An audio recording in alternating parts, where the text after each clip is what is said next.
I remember one thing that kind of helped to push me over the edge was when I got a little bit more of like sober and a more straight mind. I was calculating my time on like an hour by hour basis of like how long I was in the car, how long I was working for, how long I was at Playhouse West. And I was realizing just how much time I had dedicated to engineering and the job and even driving for it and all of that. And it just came to that question of like, what do I want to spend my time doing? You know, this 3 hours of class is fun, but like most of my life is get dedicated toward engineering. I'm an engineer, not an actor. I'm an engineer who acts on the side. That first year at Playhouse, I always asked myself the question is like, when can I call myself an actor?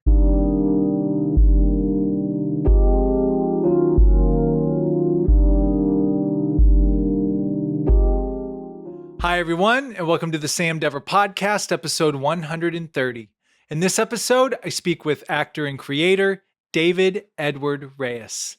This was a phenomenal conversation. I can't wait for you to check it out. To watch this episode, be sure to subscribe to our YouTube channel at youtube.com/@thesamdeverpodcast. To listen to this podcast, be sure to follow us on Spotify and Apple Podcasts. Here's my conversation with David. David Edward Reyes, welcome to the Sam Dever Podcast. Thank you for having me, dude. Man, this is a long time coming. This has been. This has been 2 years in the works. I think, yeah, like since you started it. Since we started doing it with this, with Eric and doing it here in the apartment like that. Yeah. Oh, we're going to do it, we're going to do it. And then, well, here we are. Oh, yeah, that schedule, and then half a year later. Yeah, but it happens. That's why I try to tell people. It eventually happens. So yeah, you made it happen, dude. It wouldn't happen without you. You too. And I got to shout out the compliment you gave Eric earlier. Oh, God, Eric, dude. Let's get this compliment out there so everyone knows it. All right, so in context, we did a shoot together and put him in a wetsuit, and he takes the wetsuit off, but he takes it off. The dude is fucking ripped. It's just like beautiful chesticles and just... like the perfect veins popping. I was vascular. I was like, damn, who drew this guy? Like... But no, that's actually I too. Like when he came in here with a couple muscle shirts before, I'm like, man, like have you been working out, man? Like it's really, and I work out with him too. So yeah, dude. I went home and worked out afterwards. I was like, oh, I gotta catch up. Like, oh my God, dude, it's so interesting because I was watching the footage and I'm like, man, I'm actually looking a little pudgy there. So it just shows you these it's dude. All perspective and most of it's bullshit. But I will gracefully accept that compliment. Thank you. Body dysmorphia is a real thing. It really freaking is. Both directions. Yeah, it is, isn't it? Like especially, I think the older we get too, especially being in LA. Where we're all kind of vain to a certain extent. Oh yeah, I mean, because you're competing, people take off their shirt all the time. They're like the fittest influencers running around, and you're like, oh, I don't look like that.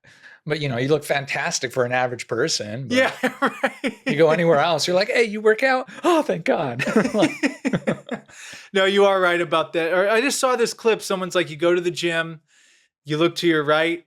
You're like, oh my gosh, look how that person looks. But then you look to your left and there's someone that they wish they look like you. Yeah. Yeah. So that's kind of that's a good perspective. Yeah. Yeah. So Eric, I won't put you on the spot anymore. No, it's really like you're saying, it's a mind game. You just got to make yourself feel like enough. So it really is your perspective. So that's just validating. I'm glad you brought this up because I literally was thinking that. It's like, no, get the fuck out of your head. You're cool. But you can always go harder though. So, and we do like up pushing the limits, but we also want to make sure we're taking care of ourselves. Yeah. I always like kind of what you said, like someone looking at you, but also it's nice to look back every once in a while, be like, holy shit, looking at old photos. Yeah. Like I have grown. Like, oh, okay. There's legit progress because you think you get so obsessed with looking forward that you forget how far you've come in the first place. So that's exactly that. You're like, I want that 6-pack. And you're like, oh man, at least I lost 50 pounds or something. Goddamn. Yeah. I mean, you are competing with yourself at the end of the day. Yeah. And good for you for giving a compliment. Oh yeah. I'm a big believer in that, giving people compliments. Because you just never know. I'm not saying you were in any space with it, but you just never know. But that person got a new haircut. It's quite obvious they got a new haircut. And saying hey, nice haircut, man. or woman, whatever. And it does those little things do count. Yeah, I think you kind of like hold on to them. Like I don't know, they just kind of like make you feel a little good. And yeah, I guess yeah, you're just looking for something. It might change it might change their perspective completely. Like maybe that day, like they were really down, they were really in a type of move, but someone just comes along and just gives them that little boost. Yeah, You know yeah. what I mean? Yeah, I mean, it's kind of like, yeah, you could have a shitty day, then all of a sudden someone's like, hey, like, I don't know, I like your hair. You're like, hey, like, thanks. And now you're like driving down the road all fine, letting people merge instead of cutting them off. That's true. Wow, this is off to a great start. I'm really glad we could open up with this. And man, I've been excited to dive into this with you. First of all, you're an incredible actor, man. I've watched you several times on stage. It's always fun. I want to get into that. But I thought before that, you're from LA originally, or you grew up here? Yeah, I'm born and raised in Highland Park. My family's been in Highland Park since like the 60s. Wow. My grandfather moved to LA in like 1932, 33, something like that. So you guys are Angelinos. Yeah, we're generational, like before the Dodgers were here. Wow. Yeah, actually, yeah, my Chavez Ravine, or the whole area neighborhood where Dodger Stadium is, he was living there as one of the people that were kicked out to build the stadium. Wait, who is this? My grandfather. Your grandfather was kicked out of his neighborhood so they could build Dodger Stadium. Yeah, it's a whole thing that happened. They did an eminent domain and pretty much like bought everyone out and kicked him out of the neighborhood. You didn't have a choice. Yeah, you didn't have a choice. So you couldn't be that one house that's like, I'm not selling. There was, and then they physically removed them. Like there's footage of the police like dragging people out. Yeah. I've never heard this story. Yeah, man, it's a whole thing. So they did get paid though, at least. Yeah, they did get paid if you took it, and there are people that didn't, and they dragged them out. They were like, no, this is city property now. And then gave it to the Dodgers to build their stadium. God bless America, right? Yeah, right? It just shows you that governments are going to do whatever, cities, they're going to do whatever the heck they want to do. Yeah. I mean, in the end, I don't know what you do. I wonder how much they got. Do you have any idea how much? No, no idea. I wonder if it was something significant, or if it was more like just like a little something. Because there's these, like where I'm from in the Midwest, I have heard stories where these farmers have this land in this eminent domain like you speak of, but it's Walmart coming in. Oh, shoot. So yes, they're forced to sell, but you make out pretty good. Oh, okay. Okay. So I didn't know if it would be that type of thing where people would get big payouts, or if they're like, I don't know if it was a big payout or not. Yeah. I know that info's out there. I don't remember. I just know my grandfather hated the Dodgers after that. Like anytime he'd come in, like he'd see them on the street, or like he'd have to go to a game, he'd always be booing them. So he actually went to Dodger Stadium after. Yeah. I think to see the other teams play, because he was a big baseball fan. Yeah. So he's like, "Boo, you suck." I used to live right over in left field. Dude, him and like 12 other people said they always lived right over second base. I was like, 12 other people said the same thing. How do you know that? Like, but they did live in that area. Who knows? That is crazy. If you're living, how long do you know if he lived there a long time before that? I really don't know. No. Okay. That's interesting. Yeah. Yeah, because a lot of people live there, and those people who are working on the trains, the railroad tracks, are just down the hill. In Highland Park, remind me, that's East LA? Yeah, Northeast LA. Northeast LA. So right. Right up at the very edge of like what is LA. You go any further, you go into Pasadena, South Pasadena. Okay, so did you go to Pasadena a lot growing up? I did. I went to South Pass. I played soccer in South Pasadena because the Northeast didn't have a soccer league at that time, so I played in South Pass a lot. Okay. And that's interesting because Highland Park was like ghetto, dude. Was it? Yeah, in the 90s, it was hard ghetto. Like I've been shot at. What? Yeah, for no reason, just because wrong place, wrong time. Like yeah, there was. Can you talk about it, or was it? Oh yeah, it was just like gang neighborhoods. You know, you're like a dumb kid just hanging on the street. Someone just decides to shoot at you just because you're there. Like it was a gang neighborhood. So it wasn't like it was a shootout and you just so happened to be there. No, they actually took a shot. They were just like, there's someone. Clack. Dang. And yeah. And luckily they're terrible shots. Like I don't know where the bullets went, but didn't hit me. Didn't hit my friends. But yeah, like you'd be hit up. People were like checking what gang you're from. It was pretty intense back in the 90s. Yeah. And then they came in and swept it. Now it's totally different, dude. Now it's just nice. Like I described, you could like walk your dog at night, go get some wine. That's an awesome place to live. And it's also like how I know how long someone's been in LA. Cause I'll tell them, oh, I'm from Highland Park. They're like, oh, I love Highland Park. And I'm like, you've been here for less than 10 years. Cause before it was like, oh, you live in Highland Park. Like, oh, sorry. So you spent a lot of time in Pasadena then. Yeah, it was, it was better for sure. South Pass is nicer. Pasadena is its own vibe, man. Like it's a completely, whenever I'm driving from, and not far, I mean, literally without traffic, 15 minutes, you literally, which is a lot of places in LA, but Pasadena, you truly enter another world. Yeah. Cause you drive by the Rose Bowl there and there's that other bridge, whatever that's called, off to the right. And like just the unique houses. It's just a completely different experience. It's cool because like South Pass and Highland Park are pretty similar. Like Highland Park in like the, was it 30s and 40s was a super affluent area. Like the guy Ralph of Ralph's used to live there. Like this is like the affluency of that area. So it was fancy in the 30s and 40s. There was a Ralph of Ralph's. Yeah. This is already, I love it. Like you're like the LA guru right now. So a little bit like the Northeast area. Yeah. After that, dude, I didn't make it to the West Side till I went to college. Like that's how big LA is. I had no reason to go over there. It's far away, man. So you just stayed in that little pocket. Yeah. You're not going to the beach all the time. And No, it's too far. Like as a kid, like I would have to take the bus. Like it's like an hour and a half, 2 hours to get there. So no. But yeah, I mean, yeah, South Pass is cool because it like both those neighborhoods are like pretty much the same age, but South Pass retained the money and had enough money to basically keep how it used to look, right? Because it's expensive to maintain old homes, old wooden homes. While Highland Park had to constantly like get stuccoed and do the cheap materials and do all that. So that's why it looks so different. And South Pass kept that like old charm that it has because most of it was built in like the 20s and 30s. But that's why it feels like this totally different area. And it does. Like people usually stay in South Pass. People from South Pass stay in South Pass. And when you're talking South Pass, you're talking it's a different than just Pasadena. Oh yeah, South Pass and Pasadena, they're like, no, I'm from South Pasadena, not Pasadena. Alhambra's not getting in the mix here, or Arcadia. You're not crossing over into any of those. No, Alhambra's the SGV, man, San Gabriel Valley. Oh, okay. Yeah. So we're starting. Man, you really know LA, man. Yeah. I mean, I've lived here my whole life. So driving around, man, you tell me streets, I'm like, oh yeah, there's like that butcher shop on that corner. There's like, I've never been in these places, but I know them all, man. Start naming like random places in Long Beach. Like, yeah, if you head over to pretty much. Like at this point, I've been to Long Beach too enough to like start talking about it. Well, truthfully, you're not that far from Long Beach, are you? From where you're, because really just a straight shot down. Yeah, if you take the 710, you're pretty much there. It's just traffic.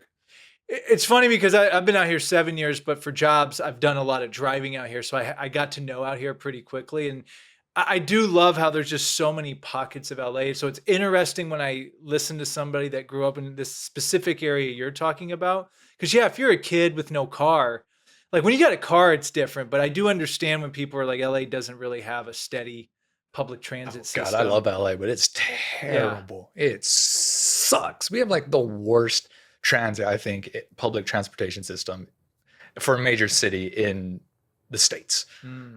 We don't even have one that goes to the airport. We don't have a rail line that goes to the airport.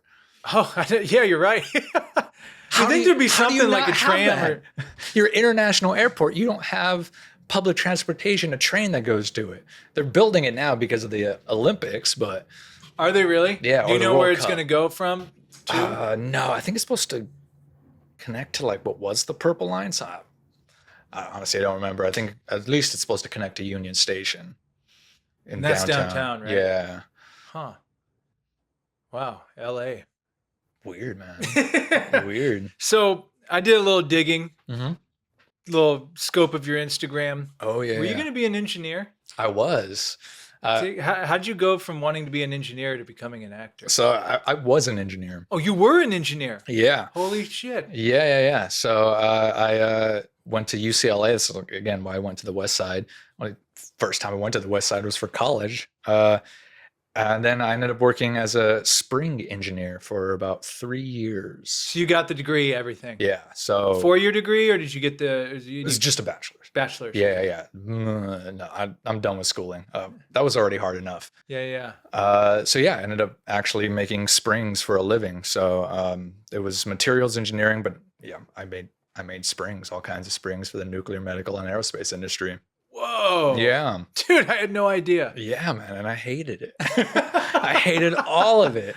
I hated it through college and I just didn't know it.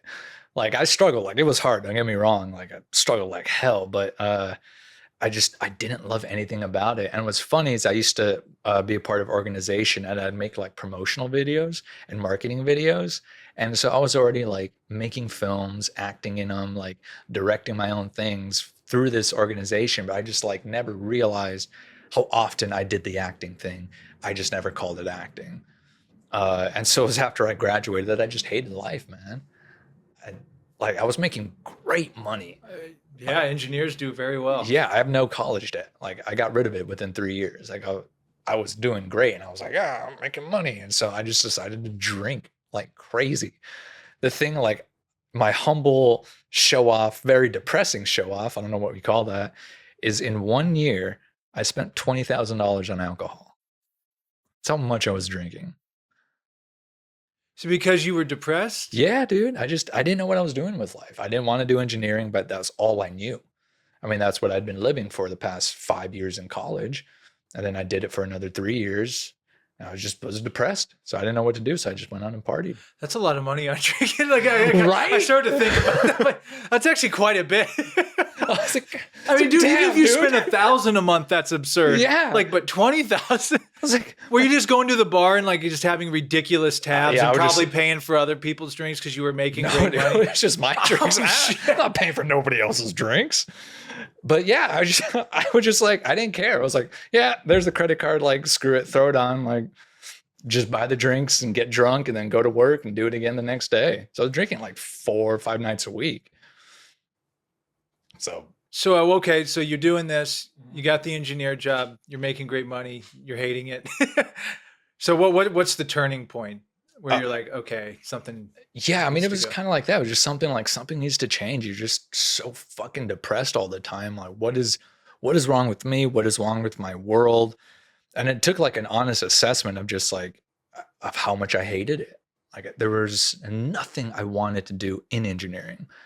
Like I knew other engineers, I knew other companies, I knew like sales positions and the owner of the company. And I was like, I don't want to do any of this. None of this has like a remote interest in my body. And so I took some time to kind of figure out really what I wanted to do. And it was just watching movies that I realized helped me get through not just that time, but just tough times in life, you know? I like talking about it because it's, you know, when you watch a movie, like, you know, they're actors, right? You know, like it's fake, right? There's a set, there's people there, it's a camera, like these are actors, not actual people, but they are people, you know, the whole spiel, at least on the acting side of it. But to you on the other side, it's real. And it's enough to like get you through what you need to. And you learn something through that. And so I realized that from just not feeling alone from watching a movie, even though it's all fake, but it's real enough for me, that's what I wanted to provide. And so that's what I set out to do. After that, I was like, I don't know how. I have no hookup in this industry. I have never done this. But the one thing I can do is learn. And so I set out and I was like, okay, I'm going to be an actor and figure it out. Since then, man, I've produced theater. I've just did a short with Eric over there and acted in a bunch of gigs, and I'm not looking back. And this is the course of my life, and it's fucking great. Every moment is just, it's wild. And sometimes I'm like, oh God, what did I do? Like, this sucks. Like, money's hard to come by. But then I think back, like, man, when I had the money, like, nah, like I'd rather die. I would have rather died then. Now here I'm like scrounging for scraps, but you know, I'm comfortable though at the same time, but I don't have a single regret of any of this, of that transition. Luckily engineering did give me like my first 3 years And I think it's probably when I met you, I wasn't working at all. I totally quit. And so for 3 solid years, I just did every gig I could. And I did terrible gigs, like terrible theater, terrible short films, some really good stuff, but I just like, I knew I had to catch up. So I tried to like do as much as I could. Whatever I could get my hands on, I was acting in. So I was going to school, and that's where we met. I was doing like classes over there, theater on this side, short films on this side. In my first year, I did like something like 60, 70 auditions because I was just pumping them out, showing up to whatever I could get my hands on. And some of it, yeah, it was terrible. I watched some of the film and I'm like, God, this looks like a porno. Like, oh my God. Wait, like a bunch of nudity or what? No, but just like the level of the acting and the story, and I'm like, oh my God, like big sausage pizza here at your When I was like at a pool and I was like, hey, how's it going? And I'm like hitting on this girl in a bikini, and I'm like, oh my, we're just missing the sex scene like at this point. Like but like you had to go through it, you know, like because I didn't know what I was doing. So I had to like, you know, just learn through just being on the job. And that's how I did most of my theater. I ended up joining the theater union equity by doing Shakespeare. And I did it because I ended up meeting someone who used to do a lot of Shakespeare, went to the RSC and was taught over there. And I got hooked up with their company, and it was just getting my licks on the job. Like, hey, this is what we're going to do. Kind of figured out with a bunch of like 200 fifth graders. Whatever happens, happens. There's no better way to learn, I think, like as much as class helps out. But when you get in that real world and you have like one kid who's just screaming on stage, you got to kind of figure it out, stay with it, still do the acting thing, still come back, make sure everyone's safe and roll with it. So it's great, man. Okay, so this is awesome. I see. I didn't know that piece. I thought you had aspirations to be an engineer and decided not. I didn't know you actually were an engineer and did that. How long ago was it that you quit? You may have already said, but just for context. I think it was about 2016, 2017, somewhere in there. Okay, so when I met you, which I think I met you when you were doing Proof with Eric Jorgensen. Yeah, okay. I think that's the first time like I mean, we may have met, but like that's why I really first got to know you. Yeah, so I'd already quit by then. So like there was a year of transition where I was working full time and then going to Playhouse West. So you were still doing the engineering thing? Yeah. And okay. So there was a year of that crossover, and I kind of figured it out and had a nice sense. And so that year was just, it was intense, man. You know, the rehearsal process. So when you have a full-time job, Playhouse West is a full-time job with your full-time job. Yeah. So it was just that, going to that job and then just going to Playhouse West and rehearsals. And so was there a plan like, okay, I'm going to work for this year, then leave? Or was it like, oh, I'm going to try to do both? Or was there just a moment like, I can't take this anymore, something's got to go? That was about the third one. Yeah. So there was a year I was like, okay, I can't just up and quit because I don't know what I'm doing. So I have to like at least get a sense of where I'm going. So that was that year of just meeting a bunch of people and understanding what this world is. Like I was so new, and I had a friend, like a good friend that I'm still friends with. I met at Playhouse. We were in beginner together. He started the first week. You know, when you're reading a play and in parentheses it says beat, I didn't even know what that meant, man. Like when I first started, I turned to her and I was like, what is a beat? Like, what are you supposed to do? I don't know. I was like, I don't know if it was a drumming thing. We take a bet. And she was like, oh, it's just kind of like a pause. Like you're waiting for a moment. I'm like, oh. And so like, it was just hearing stuff like that. I was like, I'm not ready to like hop out into the world and understand this. So yeah, I took a time just to get it. And then that year happened, that year mark, and I just couldn't take engineering anymore. Like I found myself, funny enough, like I guess quiet quitting, whatever they call it. I was doing like the minimum of my job. I was good enough to like, I got the computer to do like 90% of my job, and it was great. I was only answering emails once a day. Like I sent an email out. I was like, I'm only checking my email once a day. If it's urgent, call me. Otherwise, screw off. Did you have a team? Yeah, I was in a team. And it was this like apathy of just like doing what needed to be done and not invested in this job actually got me promoted. And they were like training. Why can't you be more like David? Look Yeah. at he's a go-getter. He's so hardworking. I'm there just drinking coffee. The computer's doing my job for me. Yeah. So I was training to be the manager there, the manager of the engineering team. And I was like, oh, I'm about to leave this place. I was like, but sure, I'll take the pay raise for a little while. And yeah, then I just was like, okay, if I leave this job, like, how do I make it worth my time?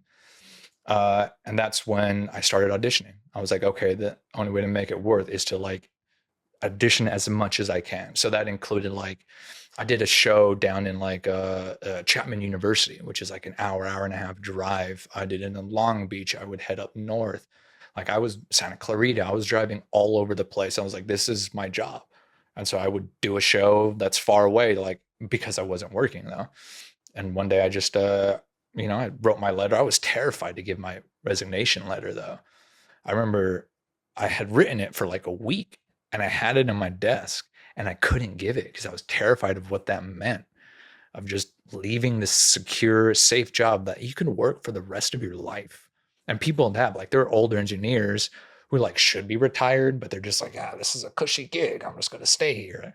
Like this Navy veteran dude said the craziest phrases all the time. He's like, that's kind of racist, dude. But like, he's 80 and like about to die. We're like, okay, just leave him in his corner. He's fine. Bob.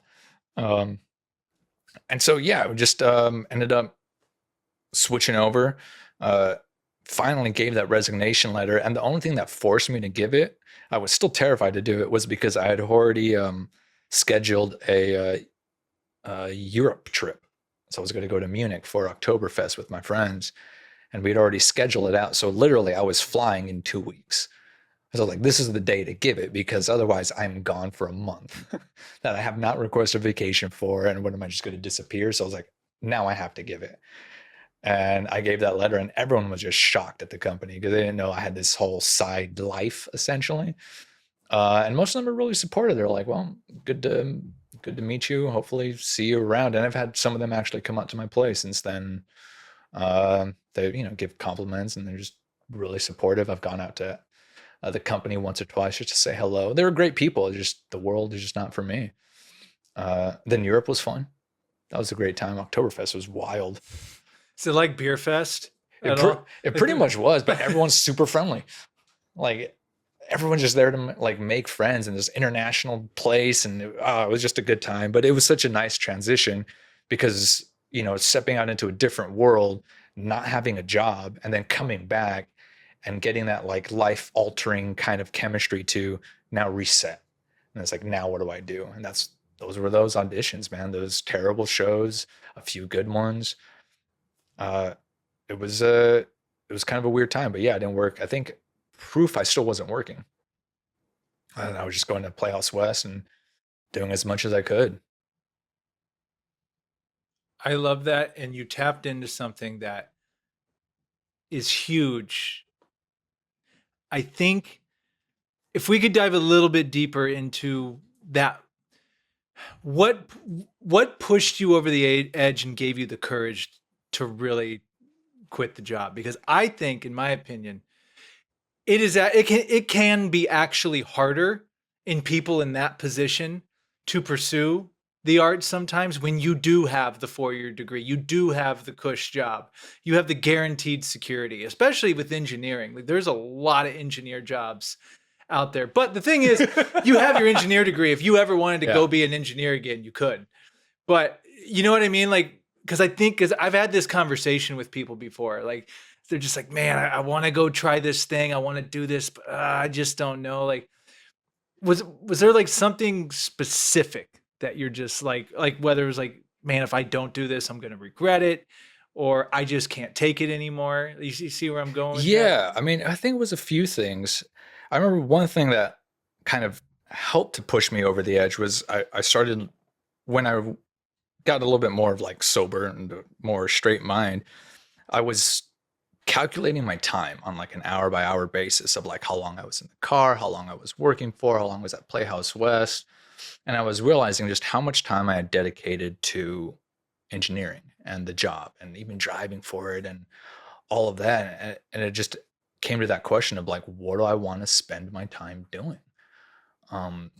this 3 hours of class is fun, but like like if most of my life is get dedicated toward engineering, I'm an engineer, not an actor. I'm an engineer who acts on the side. And it was that first year at Playhouse, I always asked myself the question is like, when can I call myself an actor? At what point does that happen? Because it's an art, right? There's no one hands, even if you get a degree in acting, like, can you call yourself an actor once you get that? Is it when you get a job? Like, and of course, like the definition is whatever you want to make it. But what I ended up saying for myself was that it's when I spend most of my time acting. And that includes writing or producing or talking about it or just, getting down to the nuts and bolts of it. And so that's when I decided like, oh, okay, the only way to do it is to quit and just to go full time into this and dedicate as many hours as I could. And even in my off hours when I didn't have an audition, I'd go to a cafe and I'd start writing. I'd write shorts, terrible shorts. I didn't know what I was doing either. Terrible plays, and some of them were okay, and some eventually came out right. And that was kind of my definition, is that when I could dedicate all my time to it.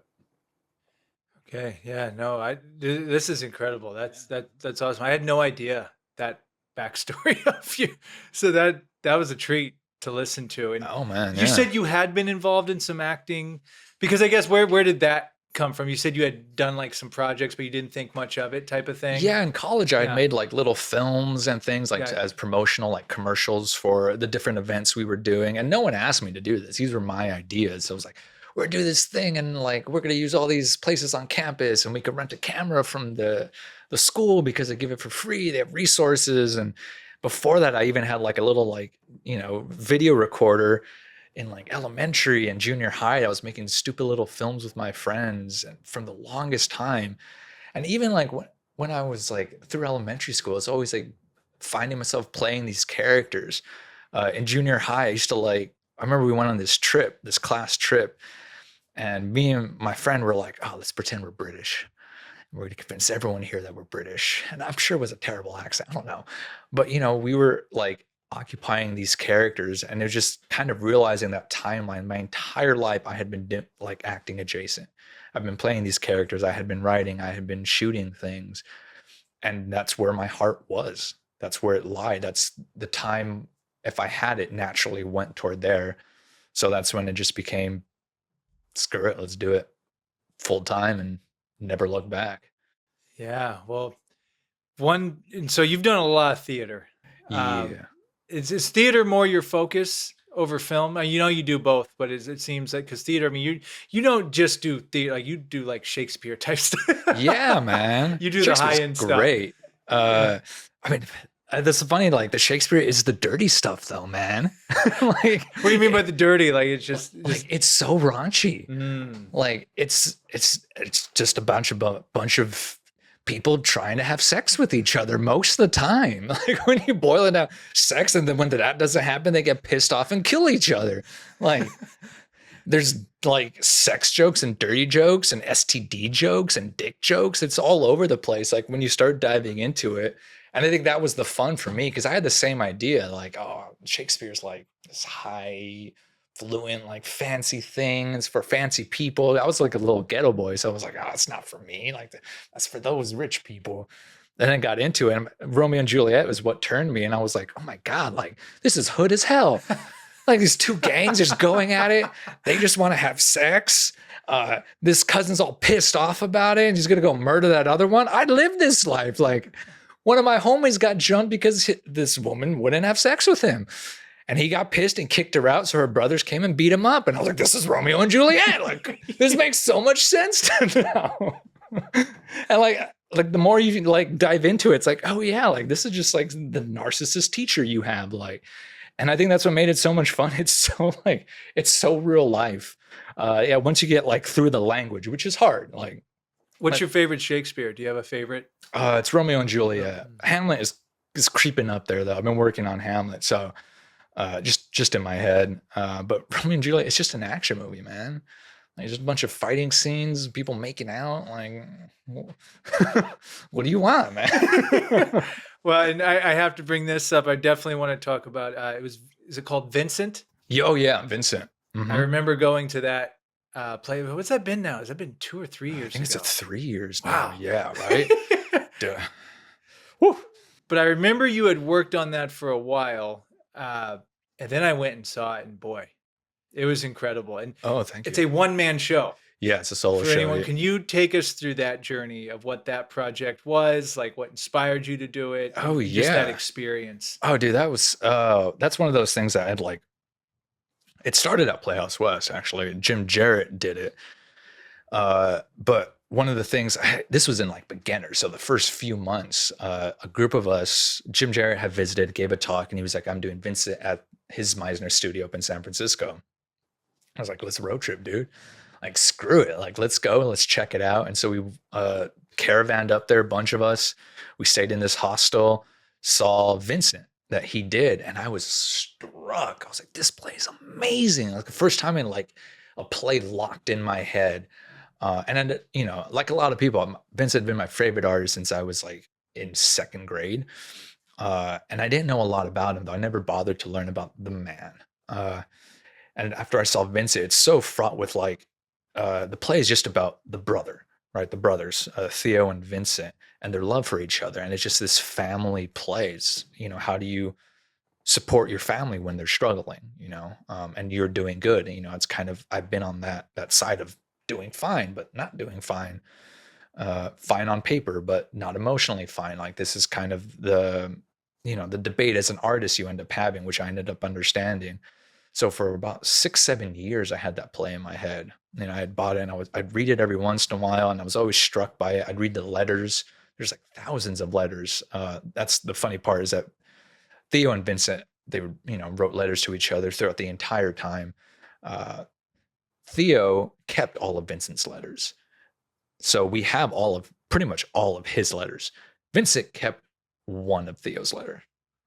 And so we don't have like the correspondence back and forth, but we have a lot of Vincent's thoughts. So that, I always thought that was kind of interesting. And it lets you know. Oh, and also the reason that the letter was kept by Vincent was because Vincent used it as another letter. He was too poor to get a new one, so he rewrote the letter and sent it back. So it was really Theo keeping his own letter. And so I ended up just obsessed with that play, and I worked on it, and I bring it into Playhouse West, just kind of play around with it every once in a while. And when I turned, God, was it 33, 34? I don't know. I don't remember. But the same age that Theo was when he died is when I realized, like, oh, like this is when I should do the play, to have that same mark in life. This is when Theo would have done his, this is when he would have talked about his older brother. And that pushed me. And that was also the first time I felt comfortable and confident enough as an actor to hold a solo show. Because that was terrifying. You know, I had dropped lines before and, you know, had mistakes. And I was like, whoa, what do you do when you're the only one on stage and you drop a line? Or you're carrying the entire weight with the audience. And so that was half of the fun too, because I learned that I wasn't alone. The audience is my scene partner, and you're just talking and playing with them the whole time. And it was through doing Shakespeare, because Shakespeare is usually, there's no fourth wall, how you play it. So you're always with the audience. And so it was doing years of that got me comfortable enough to like just play whatever they got going on. Like I even one woman fell asleep, you know, and she's there front row. She's an older woman, like older people are just going to knock out, dude. No matter how entertaining, like she was there. Then her phone started ringing, like right on her chest. She had it here. And it was like, and I was like, God damn, middle of the, so I just like got her shoulder. It was like, it's time to wake up. Let's continue. She's, oh, sorry. Like, and like, you just don't let it throw you. And so that, I think that was the fun of it, man. I don't know. Have you ever like wanted to do a solo show? You know what? Like a solo, some type of artistic experience. Yeah. Okay. I mean, something. Man, it's been a while. Thank you for asking that. I haven't really thought about that in a while. So I've always thought like it'd be interesting doing something like an astronaut, kind of like Space Odyssey 2001 Okay, yeah, type yeah. of situation where it's just like him and Hal or whatever. Oh, that'd be cool. Something. Yeah. But and that's actually one of the questions, like, because you are just working off of you. Yes, you have the audience there, but you don't have like a strong other energy with you. Yeah. So was that really challenging to have to like keep that stamina and that energy? To be honest, no. But I also think it's just the way the play is structured. Because you go back and forth to these letters, and so you could always kind of like pull those letters out, take a moment with the audience, and like the flow was there. Like there are these like blocks of stories. So it's almost like stand up as a solo show. You have these blocks and you transition to another block, and you just basically go story to story to story. And as long as you have those stories, you're just kind of always prepared, because if worse gets to worse, you just kind of end one and go to the other one. Maybe you might have to come back around, but luckily that never happened. But no, it honestly wasn't too much to pull. And it really is the audience that really is like, they give you enough. And I think that's also that training. If you like really watch what people are going through, you can see, even if they're not like giving you a lot per se, you can see that they're shifting, their eyes are, kind of going through something. Oh, see, that's interesting. See, I wasn't even thinking about that, because in a two-man play, you're not going to be looking at the audience like that. Whereas with this, you are looking at people. You are specifically like a comedian, I guess I never really thought of it like that. I guess I pictured maybe that you're just, the lights are there and you're just looking above everyone, but no, you're actually. Yeah, I don't know if that's what most people do. I mean, that's what I requested from my director. I was just like, I need at least like some level of house lights. I need to be able to see someone as I'm doing this. And he was like, I got you. And I was like, great. Like, we just dim that a little bit. Yeah, right? it was just enough. We found a compromise, and I was like, great, because that's who I'm playing off of. Like, where there's been times where it's like, make those things as bright as possible. I don't want to feel like there's anyone there. That was like my first couple times going on stage. Like, hopefully it's just like super bright, you can't see anything. But then after you do it though a few times, you're like, oh wait, this is fun. Yeah. This is like, Phil, you want the house packed. You're like, I want as many people here as possible. Yeah, dude. And I remember one thing I always tell like a lot of, sometimes I'll act with like some newer actors, and, we'll have a packed house and they're terrified because they're like, it's so silent. Like, no one's laughing. Like, I don't hear anything. And it's kind of like that. When you go through enough, you're like, oh, silence is a good thing in theater. Like, laughing is good too, and you hear someone crying, but silence means they're engaged. It's like being in it, again, back to like children's theater, like a children's classroom. If the kids are silent, they're listening. It's when they're like, blah, blah, blah, blah, blah, that they don't give a damn about what's happening in front of them. So when you have that silence, that means you're holding them. You have them. And that's such a nice reminder, because even in the solo show, sometimes it'd be silent and you could let it like sit as you just existed with the audience. And that silence is pretty fun. That's a gem right there. You're just dropping theatrical gems left and right. Yeah, you have to learn it, man. You have to go through it. There's nothing like it. It can be multiple things, but what was the number one thing or things you took from that experience that helped you forward in your theatrical career? Oh, that's a good question, man. I never thought about it. I think it was also just like trusting in material when you find it good enough. I think sometimes as actors, you don't always get the luxury, but you're trying to like wrestle the material and really like, I'm trying to like make a thing out of it. There's sometimes when stuff is so good, you play exactly what you're given. And if you just let it really flow through you, and just instead of trying to wrestle it, you filter it as you, and it becomes this magical other thing. And sometimes you don't get that. Sometimes you get crap plays and crap characters, and now you have to make it a thing. And that's where like a real creativity comes out. But sometimes you can just trust in letting go. There is something to great writing, right? Yeah. I remember even just on a smaller scale, just doing certain scenes from plays, and sure, you prepared and made it your own, but it just naturally took you there. Yeah. Because it really showed you that really great playwrights, there's a reason why they're really great. Yeah. Like all of us, It just takes off and you're like, what? Like, where am I going? I don't know, but I'm trusting. Like, as opposed to like, oh, I have to like keep this in mind and like push through this like scene to like find that thing that I have to like hard turn. Makes no sense, but I'm gonna make it work. Well, and I always took from Playhouse too, the whole, you prepare as much as you can, but then when you go out on stage, you completely let it go. Yeah. You just have to trust that it's there. Yeah. And you're not going to force it either. Like whatever's going to happen is going to happen. Yeah. And that's where the writing probably comes into play. Like to kind of like, at the bowling alley where they put the gutter things in so the ball doesn't go in the gutter. The bumpers. The bumpers. Yeah. Great writing is kind of like a little bumper. It really is. It won't do it for you, but if you prepared well, it will certainly help you along your way. Yeah, that's a great analogy, dude. Good writing is like bumpers. You just let it go. There it goes.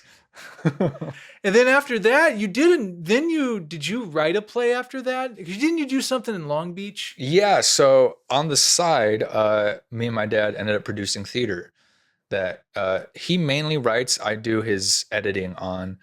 And that was kind of something we didn't intend to set out for, man. We accidentally started a theater company and it was just something we wanted to do. We ended up writing a play and we're like, well, what do we do now? Put it up, I guess.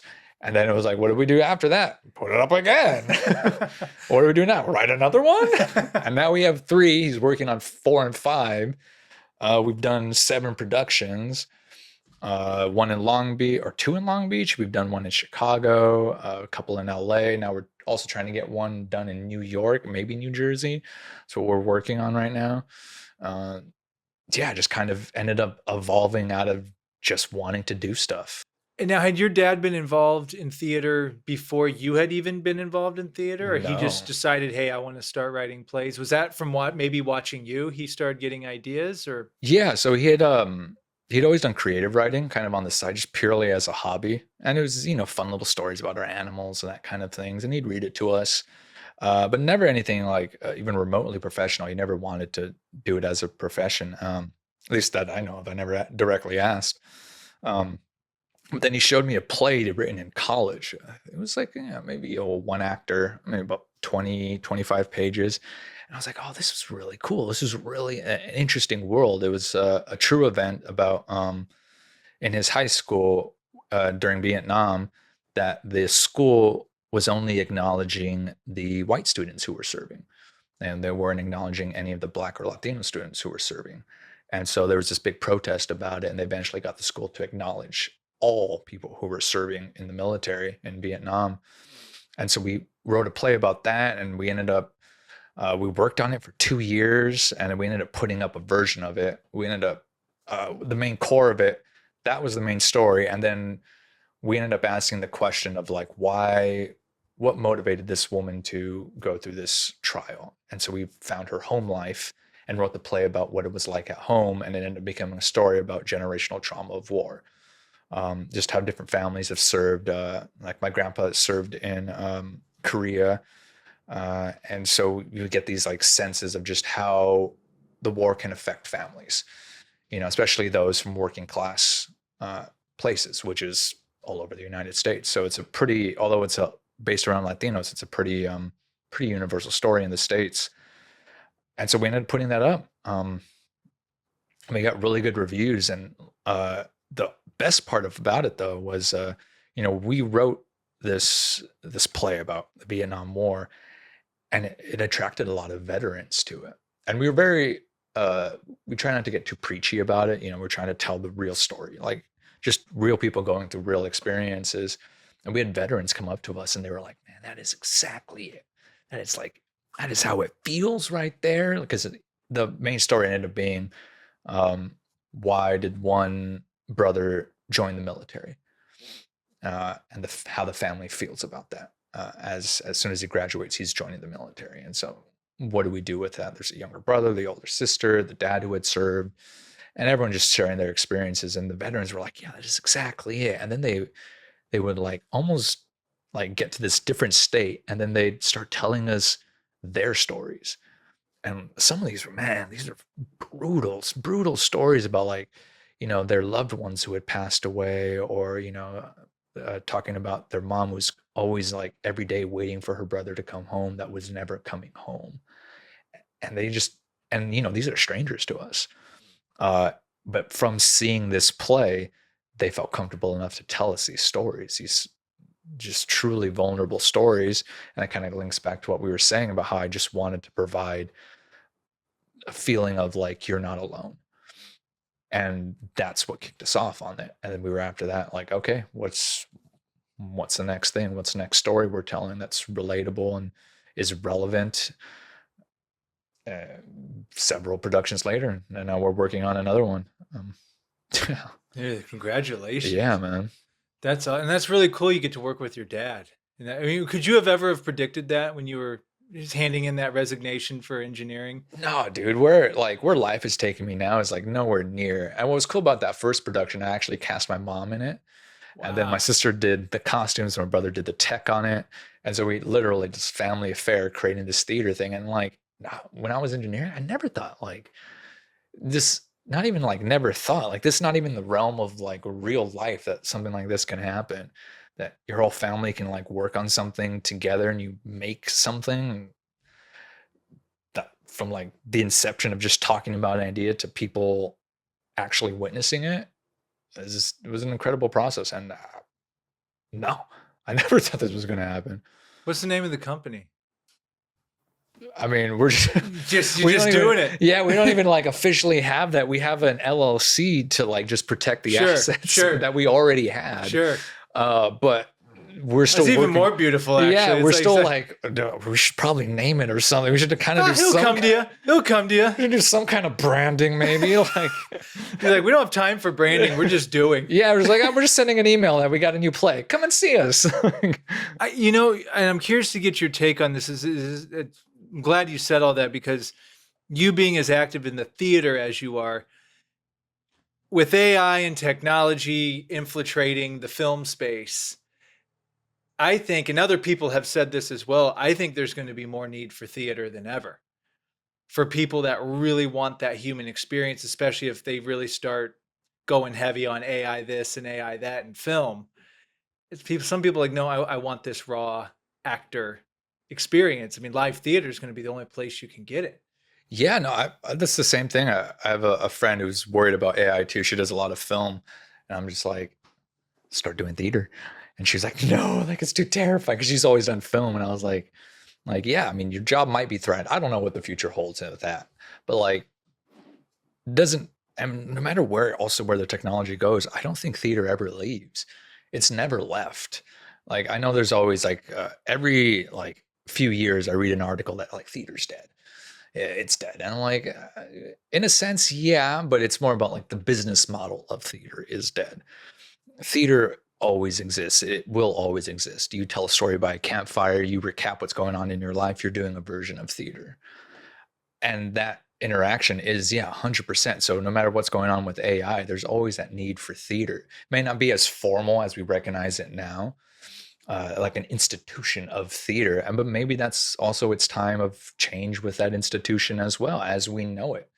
And that's something me and my dad have been trying to push ourselves is, it's mainly me, but I'll say my dad, it gives me more support. But it's challenging those institutions, the givens of any theater, which I think is my advantage because I didn't come from this world. I came from a very STEM world, right? Engineering, math, and so on. Very heady, but it's also very like question. There's a curiosity in engineering. You're constantly questioning like, what's the best way? How else can we do this? And so it's the same thing in theater. I'm trying to figure like, how do we, just the concept of like house theater, close, kick them out. Like, what else can we do? So in Vincent, one thing we tried to get off was to have basically an hour or more was just gallery time. And then the play kind of forms and starts, and then you can kind of lounge around after. We didn't get that much time after, but we're always kind of challenging the institution of theater itself, or even some of the etiquette on it. It's weird to try and like change any of those things because they're pretty ingrained in us too, even as audience goers, those people who attend theater. So yeah, maybe it is time for theater to change as well, but there's always going to be some theater. no matter what. I had my first immersive theater experience. Mhm. Shout out to Nick Osborne. Oh yeah. Dude, it was incredible. Like I was like blown away by it. And I realized just how I'm like, okay, yeah, this is where this can go. Like, What this was is, it? What was like the main? oh man. It was like it was around Halloween time. And it was like there was this theme. It was like I don't know. It was like 15. I'm absolutely butchering. I should call him and put him on speaker real quick. But it was like 15, like English royalty type times, and we were like amidst like there's a murderer amongst us or something like that. And then like you'd go into different rooms, and uh they would just break you up. Like you go over here, and then the people come and talk to you. Yeah. And when they're talking to you, like they are 110% in character. Come on, we need to go this way. We need to go this way now. Like, good. I'm glad we're safe. Now I can finally tell you what's going on. I got to go. Stay right here. They like leave, and they're like, you're sitting there. I'm like, is this real or is this not real? Like, what am I supposed to do? But it was really cool. And like, you get to see, it was kind of like a game of Clue. Okay. Being immersed in that. And like, I mean, just really solid scene work too, from a lot of them. Like, I mean, really, you're seeing their love affairs, you're seeing the backstabbing, and all of that. And I left it, and I'm like, what was I was crazy, but it was amazing. It was so like well played out how they did that. So I definitely am like, yeah, you get an AI hologram to do that. Like, well, not anytime soon, at least. Not anytime soon. Yeah. I mean, like, but it's still crazy. Just like, yeah. And I think that's it too. Like, even if it's AI, like, that AI, you have that sense of like what it is, like its purpose. When a human's doing it in front of you, you have that doubt of like, oh, is this the actor or is this the character? Like, what do I do? Like, they told me to say, was that in character? Am I supposed to break that or not? Like, there's this layers that like the truthfulness of it as the person receiving it. Because I've done the same thing in immersive, like being in the audience. And you're like, am I helping them out? Am I not? What am I? Exactly. No, it's so fun. I'm so glad you said that, because I remember specifically in the beginning, I was sitting in, there was a pew, like it was like several pews. They take me and me only out, and they pull me out, and I literally thought like, man, did I mess something up? Like, and they're like, okay, hey, we need to talk to you. And I'm thinking like, dang, what did I do? Like, did I ruin something? Like, what? I think I paid my ticket. Like, I think everything's good. I'm getting kicked out. Not again. And then she just like pulled me out, starts talking to me, and it's like, okay, and like, then she like just drifts off. And like, I'm like, do I go back in? Yeah. But to your point, you're exactly right. With a human, there's always that element where like AI, I'm gonna go, okay, this is part of the, if I'm on a Disney ride at Disneyland and some hologram comes out, a robot thing, I'm like, oh, this is part of the gig. But a human, I'm so glad that I've never heard anyone say it like they're right. Human, there's that wonder factor. Yeah. That X factor. Is this like, for real? Or yeah. Like, am I supposed to play along? Like, I believe you, but I also know you're not real. But like, what am I supposed to do? Yeah. Exactly. So have you done any immersive theater? I think I've only acted in one. Yeah. I think I've like been a part of like 3, as in like an audience in like 2 or 3, and they're all been awesome, man.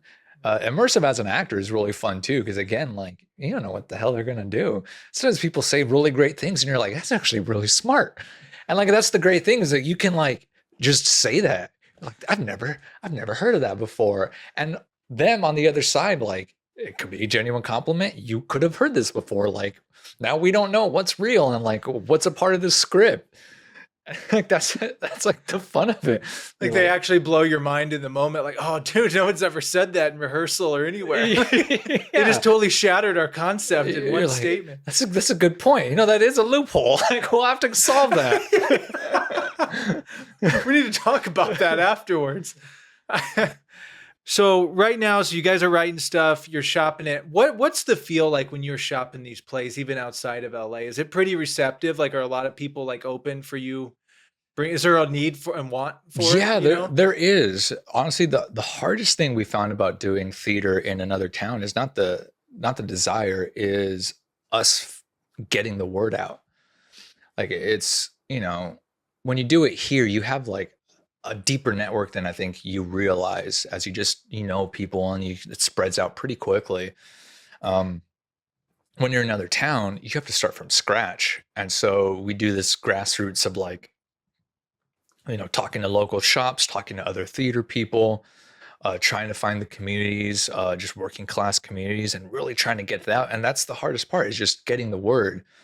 Because it's like one thing I've always wanted to solve as we produce more theater is like, how do you get non-theater people, right? The usual theater goers to come out and check out plays. Like if I was 17 who'd never done anything with theater, how do I get myself out to watch a play? Because again, I thought it was like, like, oh, I'm fancy. I go to theater. I put on a fur coat and I go out. Like, I think it was for ghetto kids. But how do you like get that same sense? And the civilian job I have now gives me a lot of access to like just general public. And so sometimes when I'm talking to people, I'll just ask them like, hey, do you ever like make it out to theater? And the answer is usually like, I want to, but no, and I'm always like, okay. And as I talk to them, I do get the sense that like they do want to go. Like, and then I'm like, well, what's the question? And I always ask like, then why don't you? And the number one response I always get is, I don't know where to go. And I'm like, and to us, like in the acting world, you're like, what do you mean? Like, there's like theater here, there's a theater there. You just go, but like, and it's something I've described, at least with LA theaters, it's really shy. Even in advertising, it only advertises to like the same groups, the same people, the theater going community, I think for fear of like failure. Maybe, I don't know, that's me projecting, but like, you don't want to mess up, right? You don't want to waste your resources, but there's this huge group of people who just don't know where to go. And that's the hardest part, is just reaching them. I'm like, hey, there's this theater gig. Like you're just, and I even think sometimes the word theater itself is intimidating to someone who doesn't go to theater. And so you're like, how do you like kind of cajole these people and let them know like, hey, there's this whole other world out there just waiting for you. Like you just have a fun night, you get to laugh with other people. It's different than a film. And I think it's also that like that etiquette, because people know there's some kind of etiquette that you have to do that they don't know about. So it feels foreign. So a part of that is like finding these people and just kind of letting them know like, hey, like this is what we do. Just come out, check us out. And slowly we've been getting newer and newer people who've never seen theater before to come and check it out. And that's the hardest part, is just reaching them. That's a great point, because you're right. When you are used to going to theater all the time, because even me, I've noticed like when people are like, oh, what do you like to do for fun or whatever? I'm like, well, really, I just like to do what I like to do all the time. But yeah, going to the movies and theater. Those are like two things that I do. And they're like, yeah. I've heard similar things like, oh, theater. Oh, Yeah. what's that like? And I'm thinking like, how do you not know? But then once you've been exposed to it so much, because there was a time where I was like that. Yeah. But then you start getting exposed to it. I started smiling when you said like LA, it's like easy to spread the word. For some reason, I don't know if it's the Two Towers movie when they light the thing and then the other person lights the thing in the Lord of the Rings. There's a new play coming out. Let him know. So that's an interesting perspective, because I think it is something that a lot of people would enjoy to do, because it is a great, especially when it's great. Yeah. When theater's great, it's great. Yeah, it's amazing. Like you walk out of there and you're just like, what did I just see? Like I have these new thoughts like percolating in me more than like a film. And yeah. Dude, I love it, man. So what else you got going on? Anything else, or is just right now the theater the main focus, auditioning? Yeah, it's projects, the usual auditioning. I'm trying to do more film. I am like, as an actor, feeling more comfortable and like understanding the medium of film and the acting versus theater and film. And I was always swinging back and forth on like, what is theater acting? What is film acting? And like, yeah, and it's all craziness, like in the end. But now I'm feeling more than like figuring it out. I'm feeling more confident. And so that's when I want to pursue more film and just kind of go for it. And like producing your own film also, like, you're like, oh yeah, I know what I'm looking for. So it's pretty similar shot, and it's all the same stuff. You still have to really understand it, really go through it. And I think to me that the difference is what I call clarity. In a film, you don't have to be clear about your opinions. You have to have them, but you don't have to be clear. When you're doing theater for like 5, 6 year olds, your opinion about what you're saying has to be super clear. And that's kind of, I think, really where I've fallen on the difference. If I hate someone, I'm gonna be like, well, I hate you. I'm not gonna do that on film unless like they're like, do it to little kids. But you can just hold the hate, and just go through it and not have to be like, oh, I have to make sure the audience knows I hate, and just trust again of like letting that go and that it's in there. Like 99% of the time it is.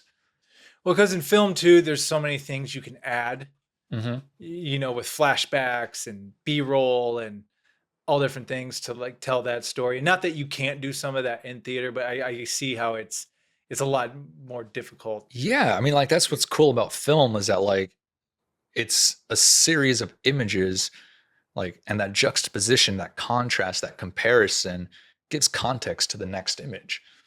And so like that's kind of the trust in the acting work too, is that you trust in your director that they set up that previous image to support the next image, and everything gets contextualized down the row. You don't get that in theater, right? It's just on the words. You have to tell that story through. As an actor, it's not quite the same. It's a series of images that are contextualizing everything, but you still have to understand it as an actor. It's still the same work. It just in the end, it kind of gets diced up different. We had someone say on here that film is the highest art form there is. I'm paraphrasing it because it combines everything. Like it's everything into one. But I do, to that point too, I will think that theater is the highest form of acting. Yeah. To a degree. Yeah, I think it's the most controllable for an actor. I was describe it when I get a new set of actors, I'm like, we're going to work on pace, right? That's one of the most important things in theater, I think.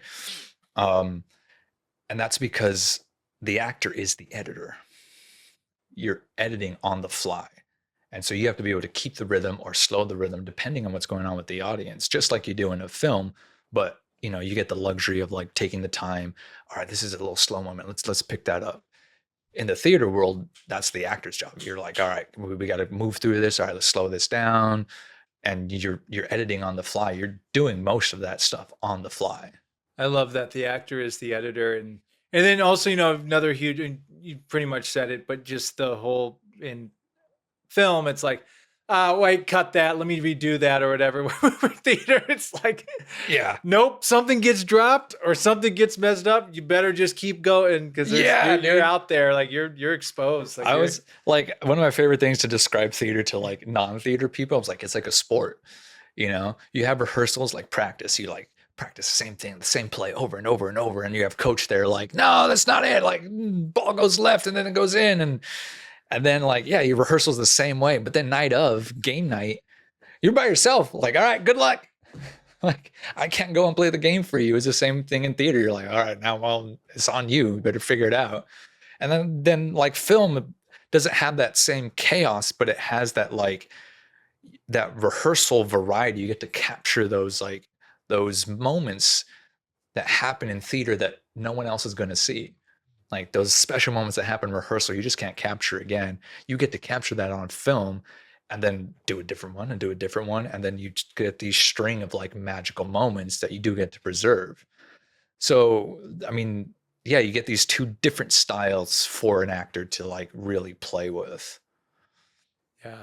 I just got to say this, man. You got Al Pacino, Adrian Brody vibes, dude. That's a compliment. Like, I love it, dude. Yeah. The Pianist was like one of my favorite movies for the longest time. Have you seen The Brutalist? No, I haven't. I know. Oh. Eric Jorgensen keeps on like telling me, and I'm pushed me to go. He's like, you gotta go. And finally on a Saturday, I'm like, because you have to block out about 4 or 5 hours every day. Yeah. To go do it. I'm like, all right, I'll go. And I was glad I went. Okay. Whether him or Timothy, which this will come out after the Oscars, I'm fine with either one of them winning because both of them were stellar. Timothy and the Dylan movie. Yeah. Did you see that? No, I haven't. Honestly, I haven't seen a lot of these movies yet. Yeah, both were spectacular, and both were spectacular movies. Oh, that's awesome. Both of them. That must I always wonder like what that must feel as an actor to like have this buzz about you after you've done the work. as like a film.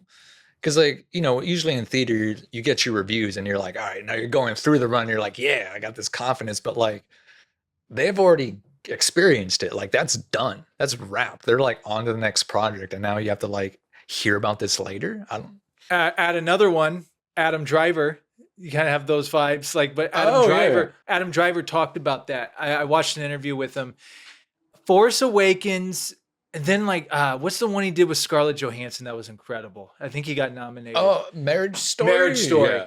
That one that came after. Basically, he basically said he did all these movies 2 or 3 years ago, and they all came out 2 or 3 years. Right. Yeah. Within that 2, 3, 4 year time span, and like everyone's just like, Adam Driver just blew the heck up. He's everywhere. He's like, for 2 years he wasn't that. He like, I did all this work and just forgot. I don't know if he forgot about it, but he mentioned that like as an actor, that's what happens. You do these projects and it may not see the light. Some don't see the light of day sometimes. Yeah.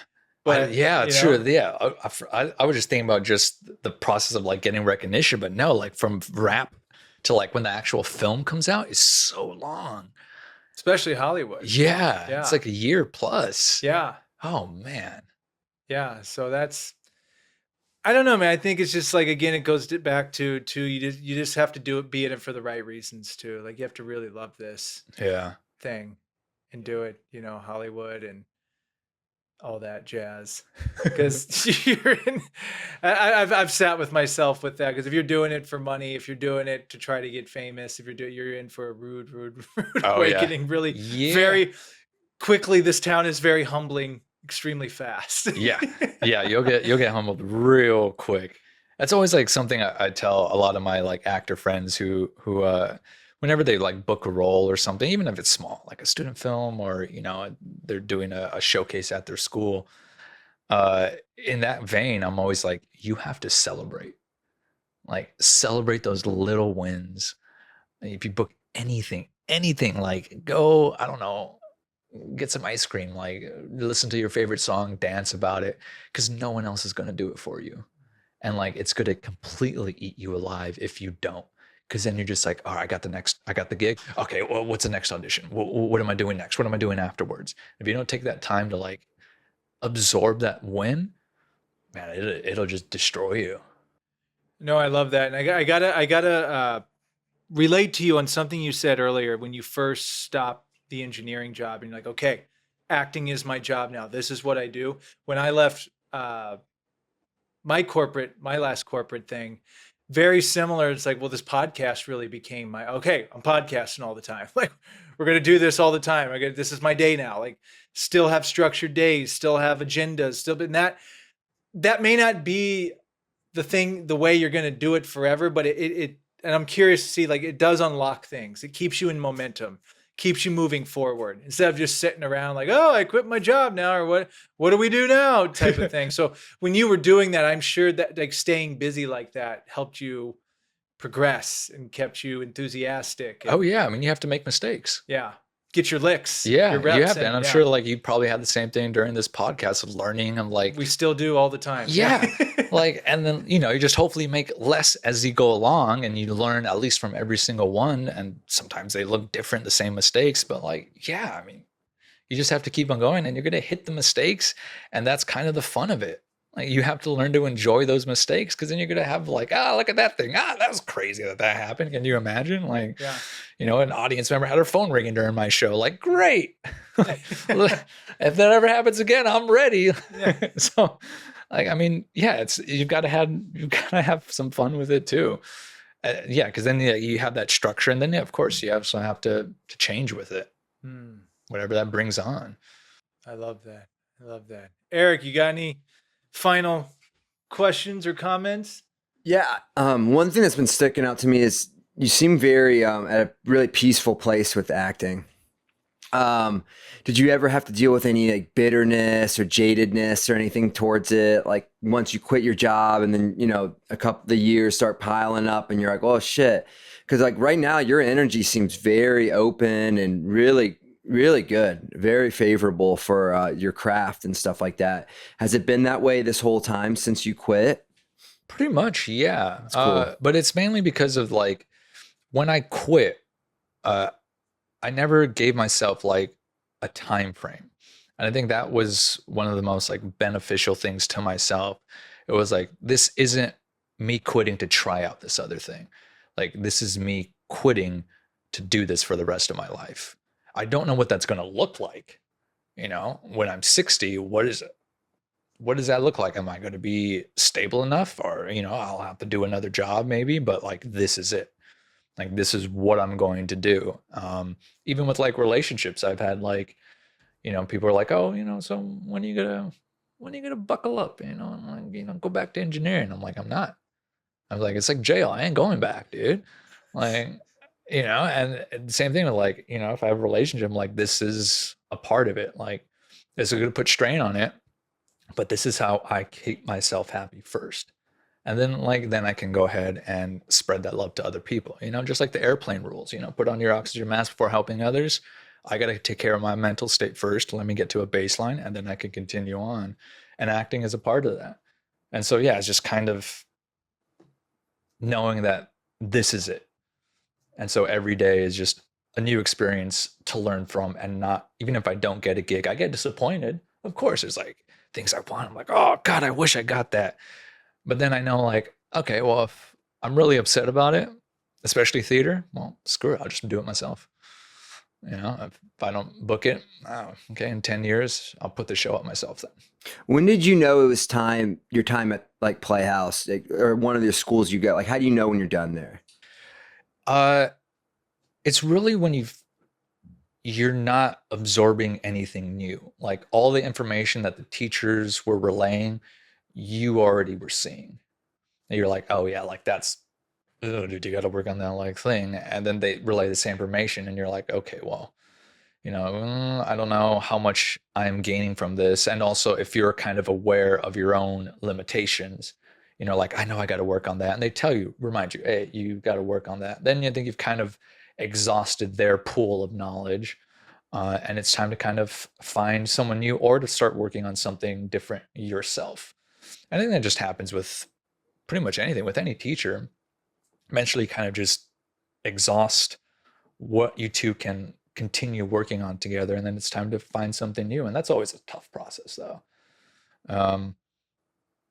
Yeah, I think that's... Yeah, you feel like a sense of loyalty, but like for me, it's like you just start to feel off about it. It just doesn't, you're no longer excited to go and things like that. Yeah, I think once you're not excited to go, or you don't feel challenged at all, it's time to move on. And because it's also just about, unless you're doing it to like simply come in and like, I'm just going to play around with stuff. But that should be like a point when you're really secure about something. And then, maybe you do want to challenge yourself at that point too, and move on to something new, try a different thing, try and assess a few more new tools, even ones that like maybe even your teacher disagrees with. You're like, well, it might work for me, and just go and try it. And maybe it didn't work, but again, it's like those mistakes you just have to go through to learn something new, to learn something better, to have a new experience. I mean, sometimes failing is just as important as winning. Like, you just kind of learn. What if all you do is win? No matter what. No matter what? What is that next line? It's like, shit, what is it? Shots. I take, put your hands up, and they stay there. Yeah. Those were excellent questions. And you do have a stoic vibe about you. Like, you're very comfortable in your own skin. It's very confident and comfortable, yes. Yeah, like just very, just very stoic, grounded. Yeah. Very grounded. And I'll shout him out. We've talked, Eric next door, Jorgensen. I look up to him a lot on the artist path, because he knows, and I say this publicly if he was right here, like he says, I built my life around my acting. Mm-hmm. And it sounds like you've done the same thing. And a lot of us do the same things, our art, our projects, whatever your thing is. That's a mindset shift. And you hit on something very key too, letting people know that are close to you, or you're in relationships with, or whatever, like this is who I am. This is what I do. Because if I don't do this, and I'm going to go do this over here just to make more money or do this, it's not going to end well. Yeah. It's just not. It sounds good, but it's not going to go well. Yeah. It sounds good for you. Because you will have resentment, and you just won't be the most authentic version of yourself. Yeah. And yeah, but at that point, what is it about? Who are you with? Are you with the authentic one or what you want out of them? And that's always a legitimate question, I think, to work through. Oh man. Yeah. Sometimes it just has to end like that. Yeah, I got one. This has been a treat, man. By Oh, the dude, way, I love this. This is having a yeah, blast, man. yeah. This has been from the get go, and you just said we're gonna have fun. This has been so conversational, laid back. We could talk for 4 more hours, but I'm really glad we got to have this in. And again, I truly, again, did not know you were an actual engineer. Yeah. It makes the story. Not that the story wouldn't be great, but does make it a lot Yeah. cooler. Your hero's journey and all that with that, because I think there's so many people out there, and we've already touched on it, but I guess for that person out there, maybe it's not acting, maybe for them it's wanting to be a director, maybe they want to be a writer, a musician, whatever it is. For that person sitting in that engineering job or whatever it is, and they're starting to feel what you feel, what advice would you give to them? Oh man. Like this is something I talk about with other artists too. Is like, man, sometimes I wish I had the passion for engineering because there are people who like that is their thing. Like engineering is their life. And like, whether that's arts or something more STEM related, they want to be a scientist. Like, yeah, and they're not in that field. Uh I don't know about advice. But they don't have to be an engineer. Yeah. Someone that's just in some type of Yeah. corporate job, but they know that there's something in them that is there, but they just can't act upon it. You have to go for it. You have to find out at least if you like crash and burn and completely fail, like I will tell you, like, as one who drank way too much in my engineering days, the spiritual death is much worse than actual death. Um, it'll, it's like being tortured every day. Like death is literally easier. And I think that's what I was trying to do when I was drinking. I couldn't kill myself. So it's kind of like, let's be party dude and maybe we'll drink and make a mistake and die somewhere along the way. Um, so the spiritual death is worse. I've also almost died physically. It was on a separate event. It was alcohol related, but I wasn't trying to kill myself. I almost bled out. Yeah, it was it's wild. When you get cold and sleepy and you have a lot less blood and you're like, oh, that's death, sir. Like, let's not go into that door. You don't have to go into detail. Did you get cut or did you fall? Yeah, no, I'll go full detail. I accidentally slit my wrist.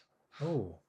So I was climbing and I got punctured by a piece of tile and I was bleeding out. And I was like a mile or so away from the nearest car. Like I had to climb down the hill first and I was bleeding out. My friend drove me in his car to the hospital. And on the way, I got like real cold and I got sleepy. And I remember thinking like, and I lost a lot of blood. It's like, if I just take a nap right now, everything will be okay. And I was like, ooh, that means you're dying. Like you're about to bleed out, and even in that moment, like it low key in a weird way, death is easier than a spiritual death. And that's why I say that it'll eat at you. And that regret of never knowing, of never taking that risk will just eat at you for the rest of your life, until you actually die. And then that's the relief. Sometimes you got to go for it and then find out, you know what, like, no, like this isn't it. And that's okay too, to make that change and then the change back. There's no shame in that either. If it's not your world. And that's kind of, I think the human journey is just finding what's there in your heart. What is that true thing that motivates you? And hopefully, ideally, you can make a living out of that. Beautifully said, my friend. Thank you for sharing. I'm pumped up right now. Let's go do it, dude. Let's go do something. Let's go make stuff. David, thank you so much for coming on. I'll give you the last word here in a second, but if people want to get a hold of you, whether to hire you as an actor or they're interested in your theater company, what you guys have going on with that, and congrats again on that. What's the best way people can get a hold of you? I guess it's Instagram, man, or just my email, davidedwardreyes@gmail.com. one of those two I usually respond to. Okay. That's really about it. But yeah, just collaborating, finding new people, new crazies to work with too. Because man, you got to be a little crazy to like really want to do this in the best of ways, man. You know, and it's fun to meet kooky people like that. Who are just like, this is it, and you're like, yeah. Well, I know you're a true Angelino, but I mean that's one thing that I love about LA is just this is the land of artistry. You know, so many people. It's funny because I always give an example on the show. You know, you can be a corporate accountant during the week, but then you tell, you know, your coworkers, "Oh, I got a pop art exhibit going on Saturday night downtown. If you want to come," and like, "Oh, okay, cool." You know? Yeah, and it's pretty like, oh yeah, okay, let's go. Yeah. It's like no one bats an eye, and everyone's an actor too. Like, Yeah, it's so funny. Like I've known people even for years, and like they'll mention like, "Oh yeah, I know when I was in acting school." It's like out here, like acting school is just kind of like the thing you do, even if you didn't intend to be. Especially the ones that grew up like in Hollywood. yeah, Like they all went to acting school. Like their parents all sent them there, and they're like, "Yeah, no, I didn't. Yeah, I did like some commercials and stuff, and like, no, I was cool on it." Like to them, which is the opposite. People come out here and just dying just to get in one commercial. Yeah. Like, yeah, I did like 6 or 7 of them. Nah, it wasn't for me. Like, like, no, please share. can you introduce me to your agent, please? Oh, dude, that's so true though. I am always curious to tell. And this, yeah, you're the only first person I've met, I think, that really grew up in East LA out here. So I do know the geography fairly well out here, just because again I've done a lot of driving out. But I'm always curious. You're like, oh, you grew up in Santa Clarita? What was that like? Or oh, okay, Calabasas. All right, what are you working with over there? Or, you know, oh, Orange County, huh? Like, yeah. so Highland Park. Highland I'm Park. a little more educated, and yeah, God bless your grandfather for sacrificing that home for the Dodger Stadium. Oh, yeah. They moved to Highland Park. As my grandma put it when they bought the house, it was a crack house and a whorehouse. Wait, when they bought it? Yeah. It's like 1920 or 30? 60s. Okay. Yeah, the neighborhood was terrible then. It went from high affluent to like trash. And she was like, there were whores in there. And I was like, well, you got it for a steal, Grandma. And she was like, yes. We cleaned it up. Yeah. Okay, all right. Oh, that's hilarious. Well, David, this was a true treat, man. This is really a great experience, because like one thing about this podcast, it's like I think I know people, but then I really get to know some people. And this was a beautiful example of that. Like just hearing your journey and your story. And this is really special, man. Well, thanks, man. Thanks for having me. Like, it's just fun just to chit chat and talk. And yeah, I wish we could like go to the campfire and just drink and talk some more. Yeah. Drink responsibly. Not on that $20,000 tab, 20. though. That is an insane amount of money, man. Like I've actually been thinking about this entire time. Well, if he spent, like, he'd have to literally spend. It was like Not really, man. It's like $100 a night, or something like that. Yeah, you'd have to be careful. Yeah, right. But every single night, though. Yeah, that's why it's every single night. Like if you're gonna spend $100 a night, like It's not every single night. No, it's like 3 nights. 3 nights a week. Yeah. Yeah, something about that, $100 or so. Yeah. Well, okay, with a but it is a lot of drinking, just like consistent every night going out for a year. I'll get our answer right here. Where would you go? Anywhere, man. Downtown LA. Yeah, so you're going locally. down there. Yeah. $54 a day. Yeah, see? It's not crazy. But when you come down to it, yeah, that is it's a lot of drinking. It's like, yeah, let's go drink.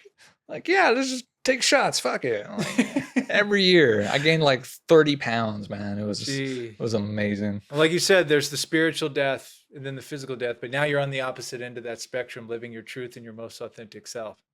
And you're glowing, brother. So thank you. That was a great way to put it, man. Yeah. God damn. Yeah. You're just morphing to like Al Pacino, Adam Driver, like Adrian Brody, like all in one right now. So I'm down. Cast me. You can still, I'm putting on my own productions, but yes, producers, directors, you can still hire me I'm an actor.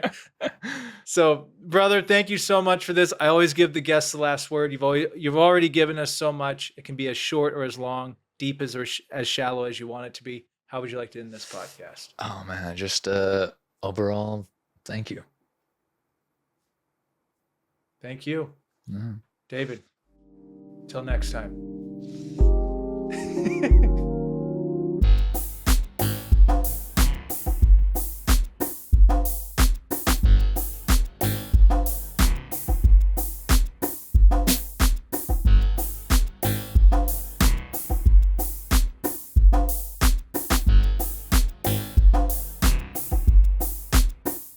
Hi, everyone. Sam Dever, the Sam Dever Podcast here, and I just want to thank you for checking out this episode.